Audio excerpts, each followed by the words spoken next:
बंगला सिंहासनर रक्तरंजित और राजनैतिक इतिहास पश्चिमबंग जहाँ को कहुए विप्लव एवं परिवर्तनर माटी 15 वर्ष पर बंगरे परिवर्तनर पवन उड़िबा आरंभ करिछि। ममता बनर्जी जोठी वामपंथी 30 वर्षर गड़ को भांगी आज बीजेपी सेठारे ममता 1.5 दशंधि शासन को चैलेंज दे विजयी लाभ करिछि।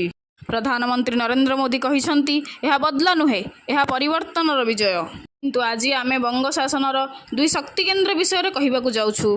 गोटे पटे अच्छी ऐतिहासिक राइडर्स बिल्डिंग आउ अन्य पटे अच्छी ममता द्वारा प्रतिष्ठित नर्बान। शासनर हस्तांतर सहित एवं बंगलार सचिवालय मध्य बदलिबाकू जाउछि। वर्तमानर बड़ खबर हेउछि बीजेपी नुआ सरकार पुणी थरे राइटर्स बिल्डिंग रु शासन चलाइबाकू प्रस्तुत अछंती। बीजेपी सभापति समीक भट्टाचार्य स्पष्ट करिसंती जे शपथ ग्रहण पर नुआ मुख्यमंत्री राइटर्स बिल्डिंग रु कार्यभार संभाळिबे। तेबे एथिरे एक बड़ बाधा रही। बहु वर्ष धरी बंद थिबा एही बिल्डिंग रो मात्र 25% मरम्मती काम शेष होईछि। तेणु संपूर्ण काम न सरिबा जाए विधानसभा बिल्डिंग रु अस्थायी भावे काम चली पारे। बंगलार एही दुई प्रसाद केवल इटा पथरर कोठाघर नुहे बरं राजनैतिक चिंताधारार प्रतीक।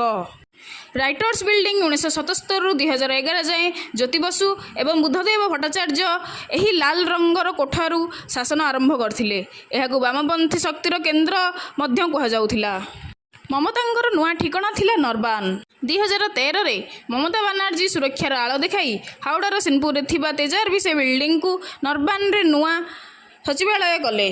एहार रंग है नील एवं धला। जेपरी ममता बनर्जी राइटर्स को वामपंथी प्रतीक मानी छाड़ी सेहीपरि बीजेपी एवं नर्बान को ममता प्रतीक मानी पुणी राइटर्स को फेरुछि। चर्चा हेउछि जे खूब शीघ्र नर्बान नील और धला रंग बदल कमला रंग हो पारे। नर्बान एही बिल्डिंग रो इतिहास 250 वर्ष पुराणा।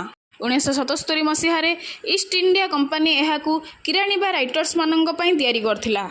किंतु एहार सबुठारु रोमांचकर कथा हेउछि 8 डिसेम्बर 1930।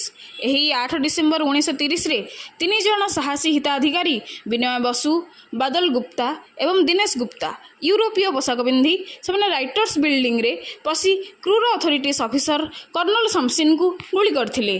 आज भी सही 3 वीरंक स्मृति रे एही अंचल को बीबीटी पार्क बोली कहा जाए। केवल राजनीति नुहे एही बिल्डिंग को नहीं रही बहुत रहस्यमय कहानी। कहुए एठी राति जेते अधिक हुए सेते अजब शब्द शुणा जाए। जड़े गार्ड दाबी करथिले जे से बंद कोठरी भितर संगीत एवं पुराणा कालर पोशाक पिंधिबा लोकन को देखुछंती। प्रत्येक दिन एमिति सब देखिबा परे से बाध्य होई चाकरी छाड़िथिले। एमिति बहुत किछि कहानी रहिछि एही नर्बान रो। आगकू जानिबा एमिति बहुत किछि नर्बान रो कहानी रहुछि। नमस्कार।